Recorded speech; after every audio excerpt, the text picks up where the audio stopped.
Buenas tardes, mi nombre es Giancarlo Tenorio, soy estudiante de Ciencias Policiales en la Universidad Estatal a Distancia. Enseguida le voy a hablar sobre lo que es la evolución de la política dentro de una sociedad que convive y evoluciona y se desarrolla en medio de los diferentes entornos sociales. Resulta indispensable estudiar el rol que cumple la política criminal, cómo interviene el Estado, como también el contorno social.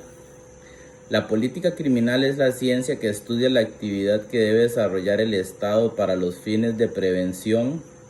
y represión de los delitos, sus valores, una propuesta legislativa la cual implica comprender que dé lugar a una determinada propuesta analítica donde existan mejores formas de evitar el crecimiento criminal en nuestro entorno social.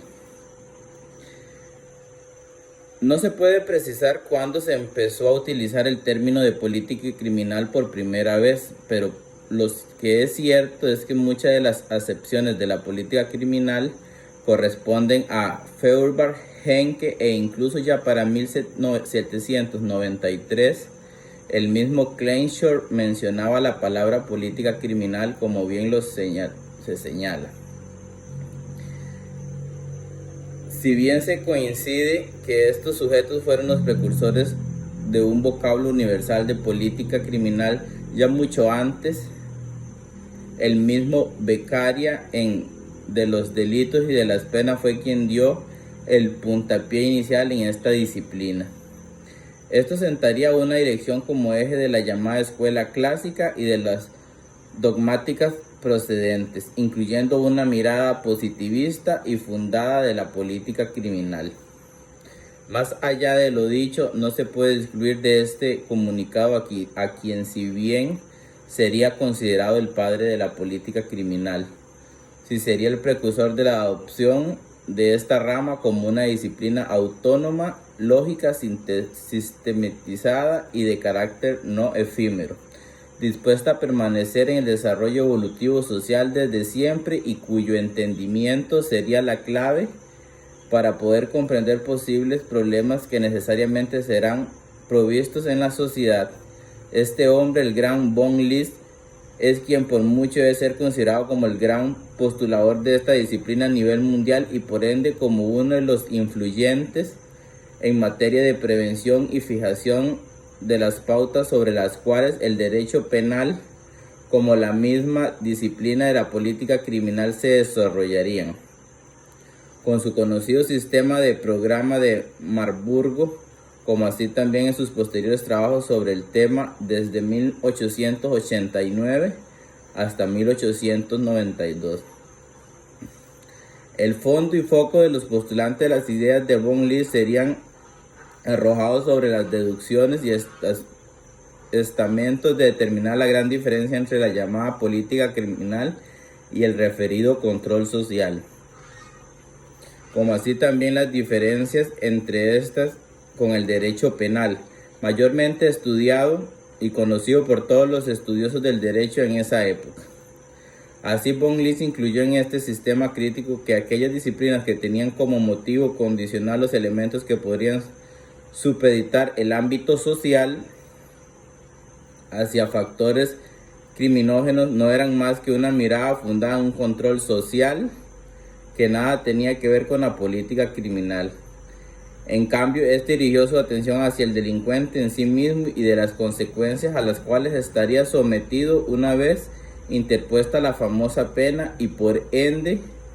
también adopta como criterio lógico las derivaciones de su interposición, sea por ejemplo el grado de la medida de la pena, cómo sería el desenvolvimiento entre las instituciones carcelarias, la especie de la pena entendida como pena finalidad a modo de readaptación y así prevenir que se cometiesen nuevos delitos en el futuro.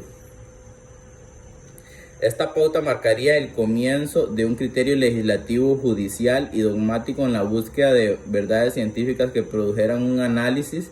y comprensión de las medidas instrumentales para relacionarse y prevenir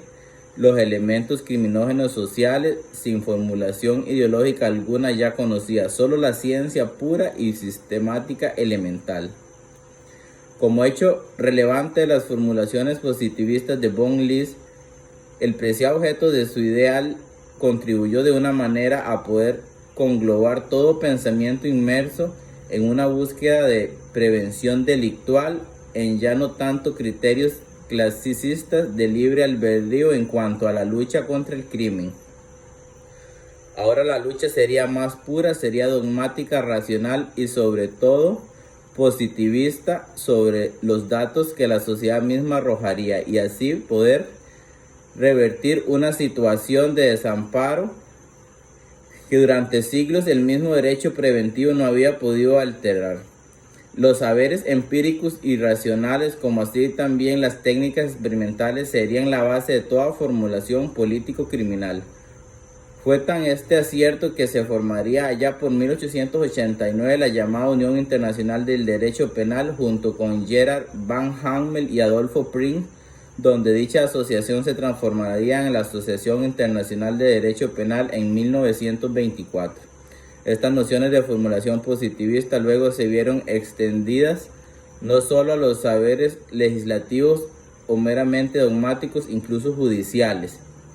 sino también a los elementos institucionales administrativos, agencias de control y demás medios para poder incluir y abarcar todo el control preventivo del Estado. Esta formulación es de alguna forma el eje de lo que constituye el control de la política moderna, pues sus saberes prevalecieron hasta el día de hoy. En Costa Rica, ejemplos de políticas criminales tenemos como el tratamiento penitenciario, leyes proporcionales,